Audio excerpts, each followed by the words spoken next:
Our series, A More Perfect Union, aims to show that what unites us as Americans is far greater than what divides us. This morning, we're introducing you to a 12-year-old girl who composed a piece of music for some of the world's most talented classical musicians. Nancy Chen shows us how she wanted to inspire more diversity among composers by hitting the road with the New York Philharmonic's Bandwagon concert series. In the shadow of the Brooklyn Bridge, musicians from the New York Philharmonic are performing a world premiere.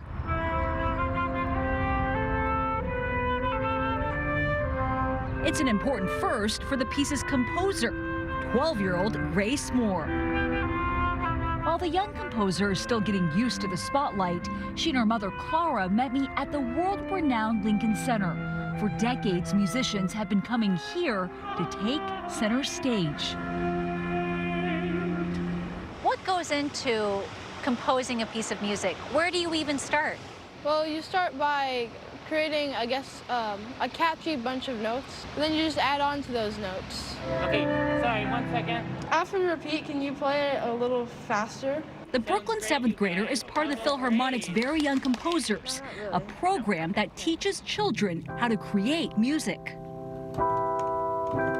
Philharmonic President Deborah Borda says it's all part of a mission to expose classical music to new audiences and creators. It is critical that symphony orchestras, which frankly have been seen as a sort of elite bastion, a very white bastion, that we begin to live in the 21st century, that we invite in people of color of all different kinds.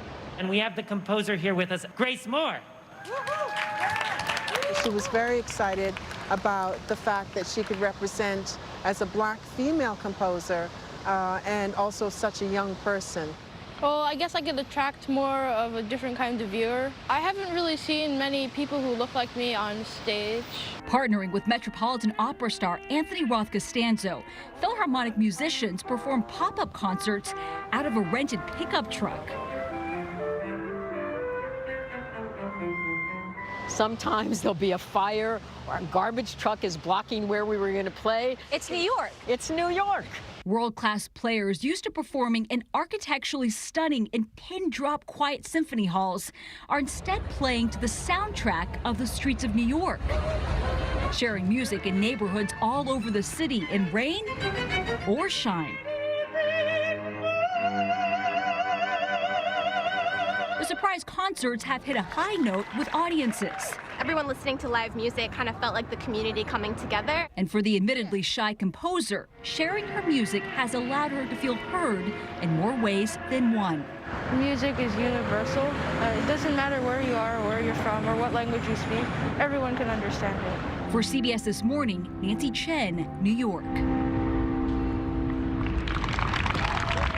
It's so great when you come around a corner in New York City and all of a sudden you see something like that. And You know what I like, though? I like seeing people like Grace Moore, yes, who's 12 years old, yes, who's a little girl of color, who I like what Deborah Borda said, that it's normally a white elite bastion. that's right. And so it's 2020 opening up the doors and just the message that it sends. And look, I love the confidence of Grace, too. Could you do that a little faster right after she knows what she wants? Everything about this is bringing music to the people more than, you know, what we've seen in the past. She's also right about this, Anthony. You and I say this all the time. Music is universal. Doesn't matter what language you are, what color you are, it resonates. And I do like that line, starting with a catchy bunch of notes. Yeah, she's right.